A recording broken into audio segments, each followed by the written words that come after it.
The world is going to have a new monetary system in this decade that we're in. We're going to experience this huge deflationary crash around the world, and people will just lose confidence in currency. And what do they always go back to throughout history? Time after time, for the last 5,000 years actually, they always go back to gold and silver. We are entering a period of financial crisis that is the greatest the world has ever known. The wealth transfer that will take place during this decade is the greatest wealth transfer in history. Wealth is never destroyed, it is merely transferred, and that means that on the opposite side of every crisis there is an opportunity. The great news is that all you have to do to turn this crisis into your great opportunity is to educate yourself. I believe that the best investment that you can make in your lifetime is your own education. Education on the history of money, education on finance, education on how the global economy works, education on how all of these guys, the central bankers, the stock market, how they can cheat you, how they can scam you. If you learn what is going on and how the financial world works, you can put yourself on the correct side of this wealth transfer. Winston Churchill once said that the further you look into the past, the further that you can see into the future. This program is all about creating your own crystal ball, being able to gaze into the future, being able to change this crisis, the greatest crisis in the history of mankind, into your great opportunity.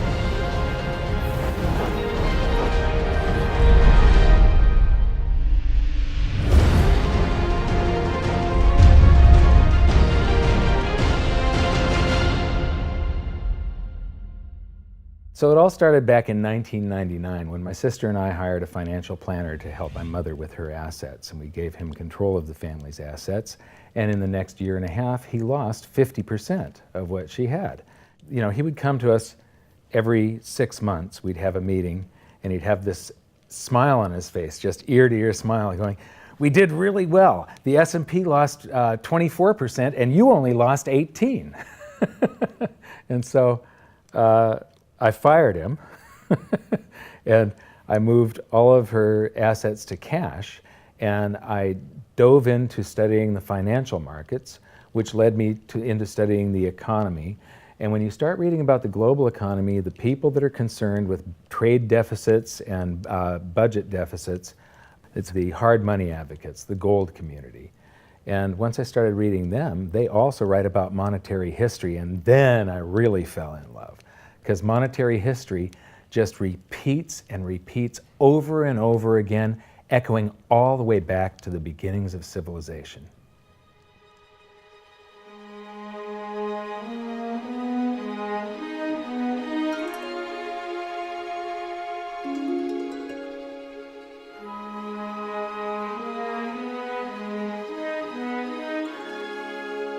Gold and silver have been the predominant currencies for about 5,000 years, but it wasn't until somewhere between 680 BC and 630 BC that they became money. That's when they were minted into coins of equal weights somewhere in Lydia, where each coin was the same size and had the same weight. This made them interchangeable. It's called fungible. At that point, they became useful as a unit of account, a measurement. You could price a good or a service in those gold or silver coins in a certain number of them. And it was always the same for anybody whenever they were buying that good or service. But it wasn't until they made their way to the world's first free market society, the prototype of democracy, the cradle of civilization, Athens, that they exploded in use. Suddenly, money found its natural home, the free markets. Athens was the first society to have a working tax system and free markets. This enabled them to rise to the pinnacle of civilization. Their prosperity allowed them to create great works of art and achieve a level of architecture and engineering that the world had not yet seen. Here we are 2,500 years later, and people are still in awe of their achievements. It was truly a fantastic period in human history, and the Athens star shone brightly for many years. So this begs the question, what went wrong? how did such a great and powerful civilization fall? The answer lies in the same pattern that we see throughout history: too much greed and too much war. It was when the Athenians got involved in the Peloponnesian Wars, a war with Sparta, that their monetary problems began. First, they lost access to their gold and silver mines. They were also paying armies that were on foot, and they were miles and miles away from Athens. So as they pay their armies to buy goods and services from the local populations, a deflation occurs in Athens because they're sending all of their coinage out of the city. Then they started debasing their coinage to pay for the war. If you take in 1,000 coins in taxes, and then you melt those down, those gold coins, and you mix 50% copper into your gold, now you can mint 2,000 coins. So if you take in only 1,000 coins, but you spend 2,000 coins, what is that called? That is deficit spending. Athens began to do that during this war with Sparta. They also had these great public works, which were very expensive, and they finished the Temple of Athena Nike during the truce in the middle. There was a 6-year truce in the middle of this 27-year war. So they didn't stop their great public works and allow their market economy to heal from the expense of this war. As they debased their coinage, people would take the new debased coins at face value at first, until there were a whole bunch of those. And there's something called Gresham's Law, where people tend to save to keep the thing that's rare, and they spend the thing that's common into circulation first. So all of the gold and silver coins started to disappear from circulation and become quite rare, and it was just these copper coins. Suddenly, it took a whole bunch of copper coins to buy a gold or silver coin, one of those old gold or silver coins. This is the first time that gold or silver ever had a price. Before that, everything was measured in a weight of gold and silver. So a large factor in Athens' downfall was the expense of war, the expansion of empire, the debasement of their currency, the eventual inflation that was caused. You know, they minted these coins until they became nothing but flecks of copper. This was actually the world's first hyperinflation. And what it did was it financially debilitated Athens to the point where in 404 BC they surrendered to Sparta. And eventually they became nothing but a satellite of Rome. The thing that amazes me is how history just keeps on repeating and repeating and repeating, and we never learn from all of our stupid mistakes. We just repeat the same stupid mistakes over and over and over again. Today we are doing the same thing that the Athenians did that caused the loss of their great culture. We're doing the same currency debasement. We're doing the same deficit spending, and it's for the same reasons. It's for war, and it's for great public works. The interesting thing about the Peloponnesian War was how it started. I would say one of the interesting parallels is that it started really with Athens at its height and with a level of hubris that set them down the road towards ruin. Perhaps they felt that they were, superior, couldn't make a mistake. Exactly. They knew better. Exactly. And they ended up destroying their society as a result. It's a road that we're going down today, right? I think absolutely. Yeah. There was a play written shortly after the Peloponnesian Wars about the worthlessness of the copper flecks that were their coinage at the time. So we go from gold and silver, very high value money, to a currency that has a face value. And it's the first example that I can find in history where a war and great public works were being funded through deficit spending. What you've just seen is the first recorded example of one of the most predictable hidden secrets of money, the 7 stages of empire. It's a long-term cycle that echoes throughout history right to this very day, and is basically a societal pendulum that swings from quality money to quantity currency and back again to quality money. It always plays out in 7 stages. It always ends with gold delivering a knockout blow to debased currencies. And it goes like this. Stage 1. A country starts out with good money, which is either gold or silver, or it's backed by gold or silver. Stage 2. As it develops economically and socially, it begins to take on more and more economic burdens, adding layer upon layer of public works. Stage 3. As its economic affluence grows, so does its political influence, and it increases expenditures to fund a massive military. Stage 4. Eventually, it puts its military to use, and expenditures explode. Stage 5. To fund the war, it steals the wealth of its people by debasing their coinage with base metals, or by replacing their money with currency that can be created in unlimited quantities. Stage 6. The loss in purchasing power of the expanded currency supply is sensed by the population and the financial markets, triggering a loss of faith in the currency. Stage 7. A mass movement out of currency into precious metals and other tangible assets takes place. The currency collapses, and gold and silver rise in price as they account for the huge quantity of currency that was created. This process transfers massive wealth to those who had the foresight to position themselves beforehand in real money, gold and silver.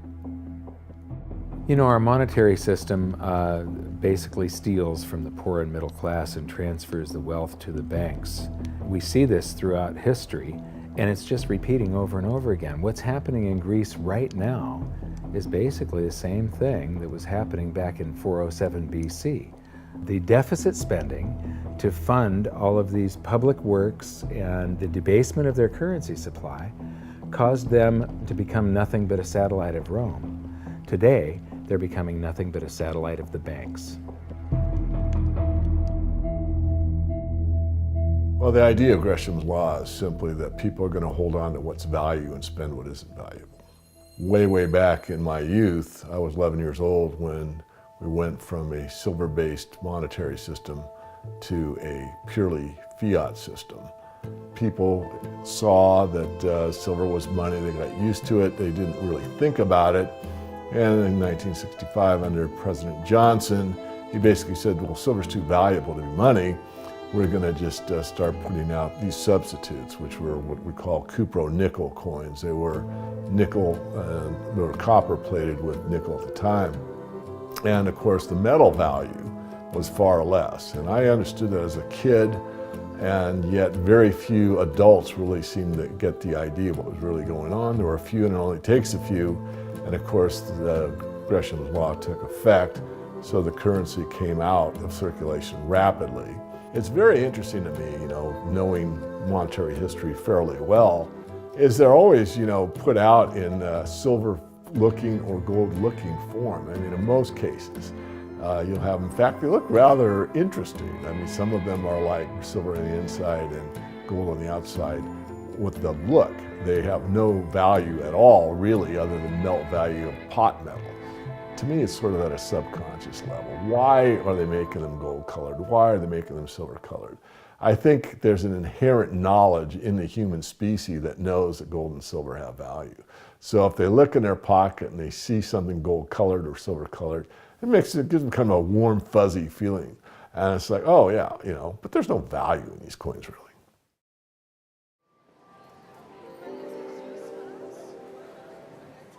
The next question is, how does this affect you? My next stop was in London, where I'd been asked to give a presentation to a group of businessmen. They wanted to understand the reason that gold had surged recently, and I explained to them that to understand gold, you have to understand monetary history. Once you see where we've come from, you can get a much clearer understanding of how the 7 stages of empire are playing out right now. We weren't allowed to show their faces, but we were allowed to film my presentation. So here it is, the last 140 years of monetary history condensed into just 10 minutes. Keep the 7 stages of empire in mind, and as you watch this, see if you can recognize the signs. Everybody thinks the US dollar is still as good as gold, and it hasn't been since 1971. This is the world monetary systems. From 1873, when Germany went on the classical gold standard, where each unit of currency is backed up by an equivalent amount of gold in the treasury. In the United States, $20 bill, $20 gold piece in the vaults. Go into any bank, slap down your currency, which was a receipt for money, a claim check on money, ask for your money, gold and silver, and they would give it to you. So So this shows this is currency, this is money. Otherwise, there was no reason for any government to store gold in their vaults and then print this currency that was backed by gold. This is what gives confidence in that, and it gives governments the ability to start this scam in the first place, where they print these receipts for gold, and then they can print more of them than gold that exists. And that happened when we got to World War I, and all the combatants stopped redemption rights. You could no longer go in the bank and trade your pounds, lira, marks, francs, no longer redeemable in gold, and they lit up the printing presses and started printing like crazy. Then between the wars, they went on something called the Gold Exchange Standard, where currencies would be backed partially by gold. So in the United States, under the Federal Reserve Act of 1913, the Federal Reserve was allowed to put $50 worth of claim checks on gold, currency in circulation, backed up by only $20 worth of gold. So it was a 40% reserve ratio. For every $20 gold piece in the vault, they could put $50 in circulation. We're the dollars of the nation on parade. We're the biggest batch of dollars ever made. Oh, we used to march by millions, but now we march by billions, and maybe we'll be trillions for your dead. We're the dollars. Then we get to 1944. Now, during both wars, Europe paid the U.S. with gold. During World War I, the U.S. didn't get into the war until the very end of it. We didn't really have troops on the ground here in any quantity until the last 6 months of the war. So for the first 4 years or so, we're selling you, you take all of your young men off of the farms and turn them into soldiers. You take your factories that make toasters and they start making machine guns. Your factories that made cars are now building tanks. And so you turn your economy toward war, and all of your consumer goods and your grains had to be imported from the United States, and you paid us with gold. Then in World War II, Hitler starts saber rattling in 1936, annexes Austria in 38, invades Poland in 39. Pearl Harbor wasn't until the end of 1941. We didn't have troops on the ground until, I believe, August of 42. So again, there's like 6 years where you're paying us with your gold and we're selling you stuff. This is where Americans have this myth that war is good for the economy. War is good for the economy if you're not in it and you're selling them the tools of the trade. Yes, America's national income gets bigger and bigger. In 1943, it was $142 billion. That was double the 1939 figure, triple the figure for 1933. But by the end of World War II, the U.S. had 2/3 of all the world's monetary gold, the central bank gold, and the rest of the world had to share the other third, and Europe had none. So the world monetary system was no longer going to work. It would collapse. But we had made all these loans of dollars to Europe, so Europe was flooded with dollars. And so representatives from around the world met at Bretton Woods, New Hampshire in 1944. They came up with a new world monetary system called the Bretton Woods system, where every currency on the planet, with the exception of just a few, they would be backed by the US dollar, and the US dollar would then be backed by gold at $35 per ounce. This gave confidence to all currencies. So this gave the world stability, and it pegged all the world's currencies to each other through the dollar to gold. So there was no such thing as the Forex. Currencies didn't float. The exchange rates were fixed year after year, and this helped to make world trade boom. Then the dollar standard starts because we kept on printing dollars. Under the Bretton Woods system, there was no reserve ratio established where the US actually had to have a certain amount of gold for how many dollars we created. So we had done a bunch of deficit spending for Korea, for Vietnam, for Johnson's Great Society, and expanded the currency supply, the amount of paper dollars in circulation, and exported them all over the world. And then in the 60s, Charles de Gaulle, president of France, realizes that we don't have the gold to back up the dollars. Le fait que beaucoup d'États acceptent par principe des dollars au même titre que de l'or entraîne les Américains à s'endetter et à s'endetter gratuitement vis-à-vis de l'étranger, car ce qu'ils lui doivent, ils le lui payent avec des dollars qu'il ne tient qu'à eux d'émettre. Nous estimons nécessaire que les échanges internationaux soient établis comme c'était le cas avant les grands malheurs du monde, sur une base monétaire indiscutable et qui ne porte la marque d'aucun pays en particulier. Quelle base? En vérité, on ne voit pas qu'il puisse y avoir réellement de critères, d'étalons autres que l'or. And he starts asking, France asks for their gold and trades in the dollars. And at that point, other countries saw this and start jumping on board. And the U.S. lost 50% of its gold from 1959 to 1971. But we still had, in 71, about 12 times more dollars that we had created than there was gold. And this run on the bank, basically, the U.S. now being the bank, this is a giant worldwide bank run, because the U.S., for the second time, had committed a fraud and created more receipts for gold than there was gold. It's that simple. Then finally, the markets sort of sensed this. And Nixon was forced to take us off the gold standard, because if he had paid out gold until it got to zero, once we couldn't pay on some of those dollars, the entire worldwide monetary system would have collapsed. I have directed Secretary Connally to suspend temporarily the convertibility of the dollar into gold or other reserve assets, except in amounts and conditions determined to be in the interest of monetary stability and in the best interest of the United States. In full cooperation with the International Monetary Fund and those who trade with us, we will press for the necessary reforms to set up an urgently needed new international monetary system. And on August 15th, 1971, all the world's currencies became fiat currency. I don't know why the rest of the world didn't rush out and hang him, but they didn't. They just all went along with this. To our friends abroad, I give this assurance. The United States has always been and will continue to be a forward-looking and trustworthy trading partner. There have been thousands upon thousands upon thousands of fiat currencies throughout history, and there isn't one that survived. It is a 100% failure rate. And we started this experiment where all the world's currencies would be fiat currencies simultaneously in 1971. But what we have here, 30 to 40 years, different monetary system, 30 years, 28 years, 39 years plus, what's next? The world is going to have a new monetary system in this decade that we're in. We're going to experience this huge deflationary crash around the world.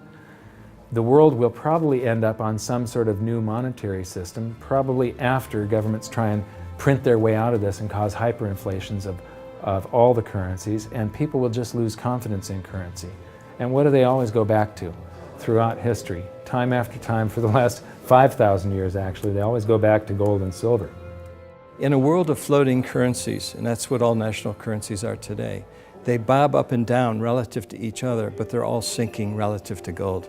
That includes the dollar as well as the euro and the British pound and all the others. They're going to continue to lose value, continue to lose purchasing power. Personally, I don't think there's any way of avoiding what is coming. There's no way to fix it right now. There's only a way to either let it wipe you out or to benefit from it.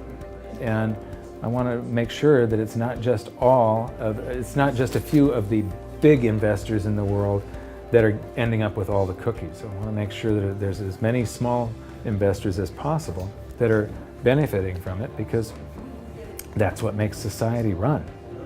Middle class, small investor.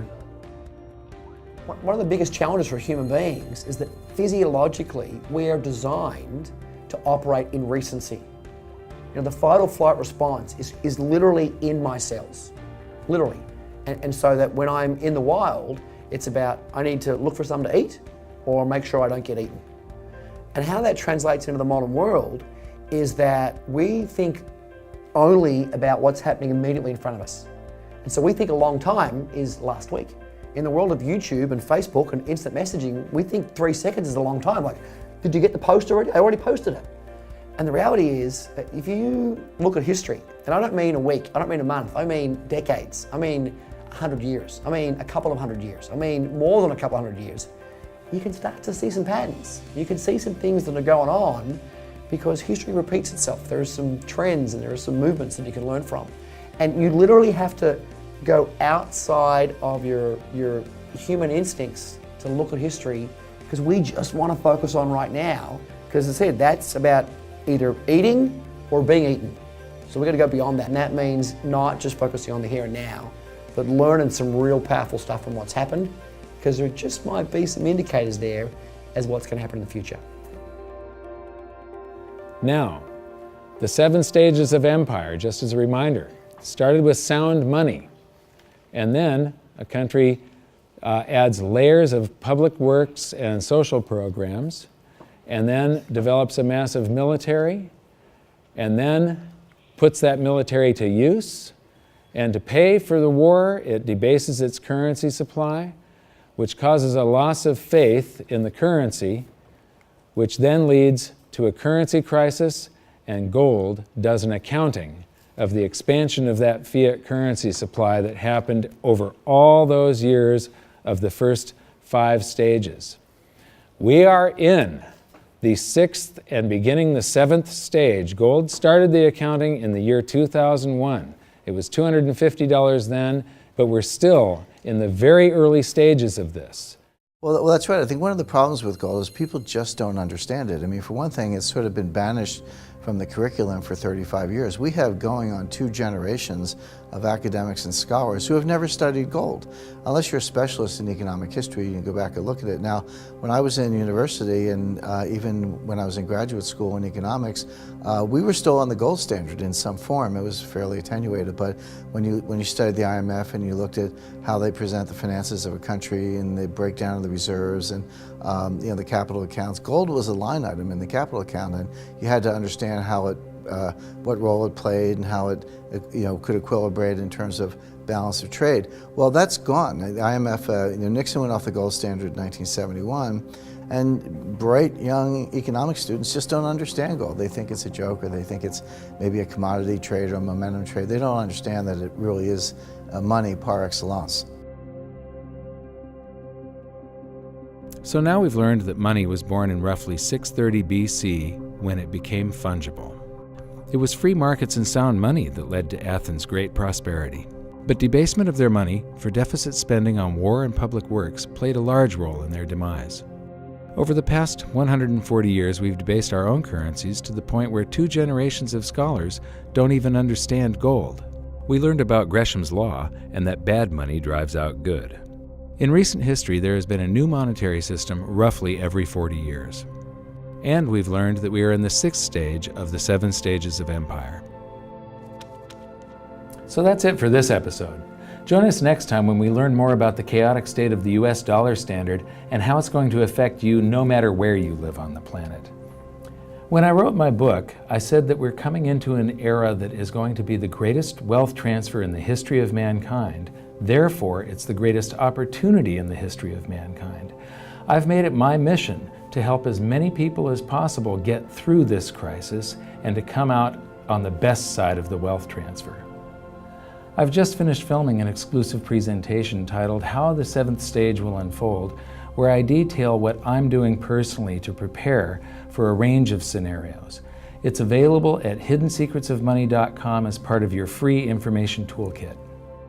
So my challenge to you for this episode is to try and find a single example in all of monetary history of a crisis that was brought on by too much deficit spending, too much debt, and too much currency debasement being solved by more deficit spending, more debt, and more currency debasement. Until then, good luck, and I'll see you at the bonus presentation at hiddensecretsofmoney.com. Thanks. You bet. There is no other side. You either silver and gold or you're doomed. That's exactly the way the world is always working. That's the way it's working right now. Turn on the television, watch the price of gold. Look at the dollar going down, gold's going up, silver's going up. That's exactly the way it's always worked, and it's always worked that way, and it's working that way now. And why is anyone surprised? Why is it? I'm surprised it's always worked like that. For the past 5,000 years. That's right, 5,000 years in a row, it's worked exactly that way. It's happening that way now. And ooh, wait a minute here. Weird. Beyond weird. Mike Maloney's Hidden Secrets of Money is made possible by the clients of GoldSilver.com. Your continued loyalty and support allows us to educate the public on how to both protect themselves and benefit in the turbulent times ahead. To all GoldSilver.com customers, thank you. Hidden Secrets of Money would not be possible without you.